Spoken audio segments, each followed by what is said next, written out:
Aujourd'hui, j'ai juste envie de parler. Il y a des questions où les réponses sont pas sur internet, mais j'ai envie d'y répondre quand même. Passer à autre chose, c'est pas un truc qu'on apprend, c'est un truc qu'on vit. Alors, c'est pas une cassette pour comprendre, c'est une cassette pour essayer de mettre des mots là où avant je pouvais pas. Pose-toi, mets-toi à l'aise, prends le temps et écoute. Parce qu'aujourd'hui, je vais te raconter quelque chose qui vaut le coup de s'en souvenir.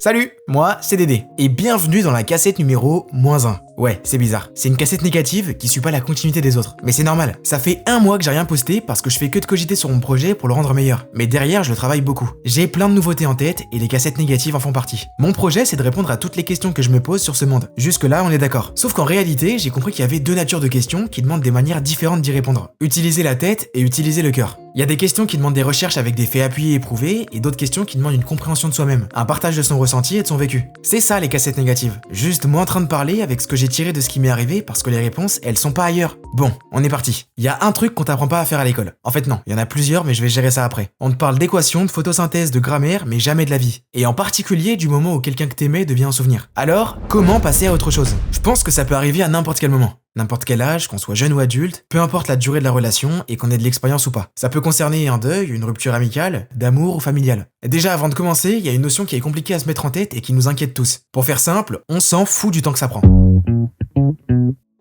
Il y a des gens qui réussissent à s'en sortir en quelques semaines et d'autres en 3 mois. Que ça prenne plusieurs mois ou même années, on s'en fiche. Le cœur, lui, il a pas de calendrier. Il guérit quand il est prêt et c'est tout. On peut pas et on doit pas le forcer. Il y a pas de chrono à battre, donc pas besoin de se précipiter. C'est pas une course. Il y a pas de bonne durée pour aller mieux. Pour certains, c'est rapide et pour d'autres, c'est très long. Et ça dépend pas de ta force, mais ça dépend de ce que t'as vécu et de ce que t'as donné. La difficulté à passer à autre chose, ça peut être à cause d'une seule raison comme de plusieurs. Ça peut être le déni, c'est se mentir à soi-même et rester dans une illusion. L'attachement émotionnel, c'est rester lié à la personne parce qu'on a ressenti des émotions fortes. La culpabilité, donc se reprocher quelque chose. La peur de l'inconnu, c'est quitter une situation et devoir avancer vers quelque chose qu'on connaît pas. Et enfin, il y a l'habitude. Parce que le cerveau, lui, il aime la stabilité. Et même quand ça fait mal. Je sais qu'il y a beaucoup de gens qui font ça, mais malheureusement, c'est pas un médicament. On passe pas à autre chose avec l'alcool, la fumette, la drogue, ni à plaire à tout le monde ou à enchaîner les relations. Enfin si, ça peut peut-être pendant un moment te faire lâcher prise et plus y penser pendant un petit instant, mais en vrai, ça va pas arranger la situation. Ça va faire qu'aggraver les choses et même te rajouter des problèmes. Addiction, dépression, pensées suicidaires, perte de sens, d'appétit, de sommeil, et j'en passe. Ça paraît tout bête, mais on franchit pas un mur en fermant les yeux et en restant devant. Ne pas arriver à passer à quelque chose, c'est normal. Je trouve même que c'est quelque chose qui montre qu'on est humain.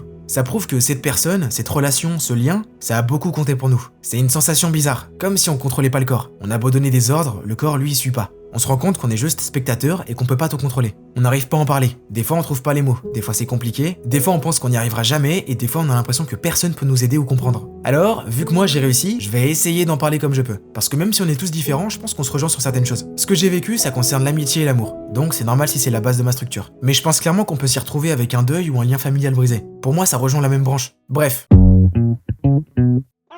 Peu importe ce que tu te dis, ou ce que tes amis, ta famille, tout ton entourage te dit, il y a une partie de toi qui reste accrochée et qui t'empêche d'avancer. C'est comme si ton cœur y refusait quoi que ce soit. Et même dans l'information la plus insignifiante aux yeux de tous, ton cœur, lui, trouve un moyen de te faire penser à cette personne. Une simple odeur, une parole de musique, un souvenir, une phrase, une blague, un mot, un visage, un vêtement, un endroit, peu importe. Et t'as beau continuer à vivre comme tu peux, tu ressens un vide constamment. Et tout ce que tu fais, ça te paraît fade. Parce qu'au moment où l'histoire s'est terminée, au moment où ce lien que t'avais avec cette personne s'est cassé, il y a une partie de toi qui a disparu avec. Tu t'es rendu compte de tout ce que cette personne représentait pour toi, sauf que maintenant, c'est trop tard pour pouvoir lui dire. Et au fond, t'as conscience qu'il est temps de passer à autre chose. Mais ton cœur, lui, il comprend pas. Et alors que tout le monde continue sa vie, lui il reste là à attendre, à espérer à partir de rien, d'aucune information, à te dire qu'aujourd'hui avec tout le recul et les changements dans vos vies, ça pourrait fonctionner. En fait concrètement il va essayer de chercher de l'espoir là où il y en a plus. Et ça, il te le rappelle à n'importe quelle heure. Au réveil, en journée, la nuit, avant de dormir, pendant tes rêves, ta séance de sport, les cours ou ton travail. T'as l'impression qu'il y a que 2 fins possibles. C'est soit tu vas finir ta vie seul, soit il y aura une suite à cette histoire. C'est bizarre parce que toi qui es l'acteur principal de ta vie, comme nous tous, pour une fois tu te retrouves contrôlé sans le vouloir. T'es littéralement spectateur d'une opposition entre ton cœur et ta tête. Moi j'avoue que cette période elle a été plutôt longue. Mais c'est parce que j'ai fait l'erreur de croire que la seule solution c'était d'essayer de me convaincre que je devais oublier. Parce que c'est ce qu'on me disait et c'est ce que je voyais partout. Tu dois l'oublier, tu dois effacer chaque partie et plus y penser. Sauf que c'est faux. Tous ceux qui disent ça sont des menteurs. Ça marche pas.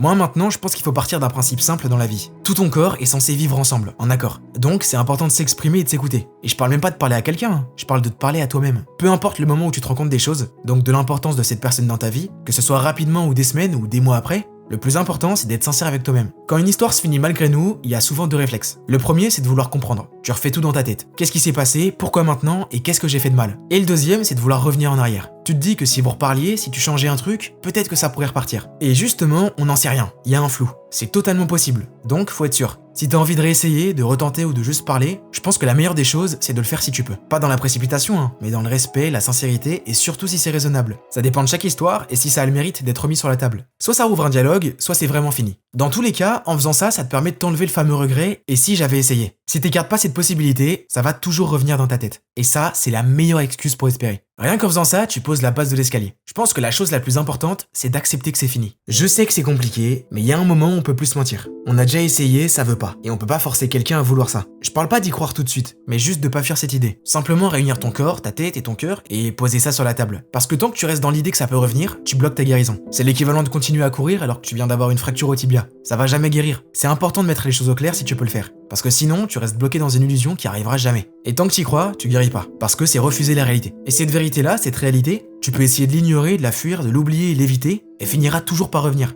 Alors autant commencer à la regarder en face et essayer d'arrêter de regarder quelque chose qui n'existe plus. Ce que peu de gens savent, c'est que le manque, c'est physique, c'est de la science. Quand t'étais avec cette personne, ton cerveau il fabriquait des hormones de bien-être. Dopamine, ocytocine, sérotonine, le cocktail parfait quoi. Et là d'un coup, plus rien. Ton corps il panique, il réclame sa dose. C'est pour ça que t'as envie de checker ses réseaux, de revoir vos photos ou d'envoyer un message pour prendre des nouvelles. Et puis combine ça à l'amour et le fait que tu te rendes compte de l'importance de cette personne dans ta vie. Mais c'est pas de la faiblesse, c'est ton corps qui réagit comme s'il vivait en sevrage. Il a ce besoin de trouver du bien-être. C'est ancré dans notre cerveau. Et pour lui, la seule chose qu'il connaissait d'aussi fort, c'était ça. C'était cette personne. Le problème, c'est que le manque, ça se soigne pas avec plus de manque. C'est comme si tu voulais éteindre un feu avec de l'essence. C'est pas logique. Tu dois couper le contact. Pas d'un coup, hein. Ça se fait petit à petit avec de simples actions. Pas pour effacer l'autre, mais pour laisser ta tête respirer. Ton cerveau, il a besoin de silence et surtout de temps pour se réhabituer à fonctionner sans cette présence. En fait, si on suit la logique, parce que oui, il y en a une dans tout ça, il doit trouver d'autres sources de bien-être dans la vie. Même si c'est triste et que ça fait mal, il doit apprendre à vivre et s'adapter sans cette personne. Il doit trouver d'autres sources de bien-être. Et même si tu crois que non, c'est possible. Tous les humains ont cette capacité. On s'adapte depuis toujours. Alors oui, c'est dur. Oui, t'auras envie de craquer. Mais chaque jour sans contact, chaque jour où tu regardes pas ses réseaux et les messages, c'est un pas de plus vers un vrai apaisement.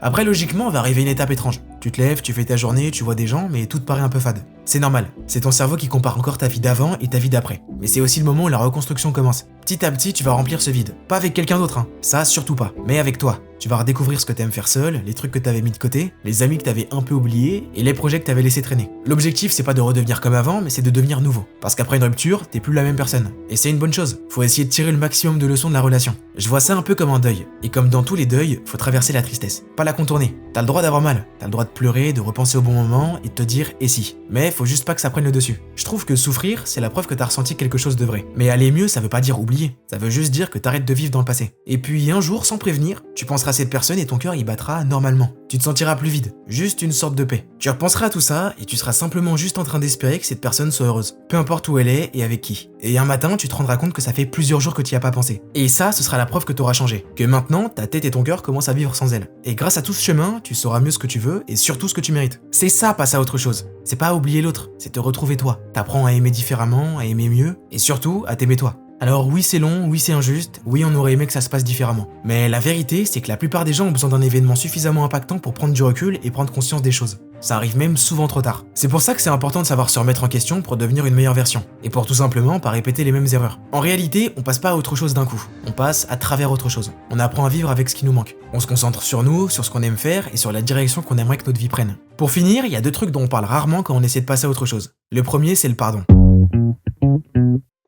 Pas le pardon religieux et pas celui qu'on accorde parce qu'on nous l'a demandé. Mais c'est celui qu'on choisit de donner sans rien attendre. Celui qui libère, pas celui qui efface. Tant que t'en veux à quelqu'un, tant que tu ressens cette colère ou cette rancune, tu continues forcément à vivre avec cette personne dans ta tête, même si elle est plus là. Tu rejoues la scène, tu refais des conversations, tu cherches encore une logique à ce qui t'a blessé et ce qui y est arrivé. Et sans t'en rendre compte, tu prolonges l'histoire tout seul. Pardonner, c'est admettre qu'il y aura jamais toutes les réponses. Et que c'est pas grave. C'est accepter que oui, cette personne elle t'a peut-être fait du mal. Oui, elle reviendra jamais. Mais qu'aujourd'hui tu refuses que tout ça, c'est encore du pouvoir sur ta paix. Et puis, il y a le pardon qu'on oublie toujours, mais qui est pour moi le plus important. Celui envers soi-même. Parce qu'après ce genre d'événement, on se juge. On se reproche de pas avoir vu, pas avoir compris, pas avoir su mieux faire ou mieux être. Mais la vérité, c'est qu'à ce moment-là, t'as fait du mieux que tu pouvais. Avec ce que t'étais, avec les émotions que t'avais et la façon de réfléchir et de voir les choses que t'avais. Se pardonner, c'est reconnaître ça. C'est arrêter de se parler comme un coupable et commencer à se parler comme à quelqu'un qu'on veut voir aller mieux. Et le jour où t'es prêt à pardonner, que ce soit à quelqu'un ou à toi-même, le jour où t'as envie d'être en paix, tu ressens un truc bizarre, presque nouveau. C'est de la légèreté. Pas parce que t'as oublié, mais parce que t'as arrêté de te battre contre ce qui ne changera plus vu que ça fait partie du passé. C'est là que le pardon, ça devient un acte de liberté. Pas une faiblesse, pas un oubli, juste une délivrance. Et enfin, il y a une peur qu'on ressent tous. Celle de plus jamais retrouver quelqu'un ou un lien comme ça.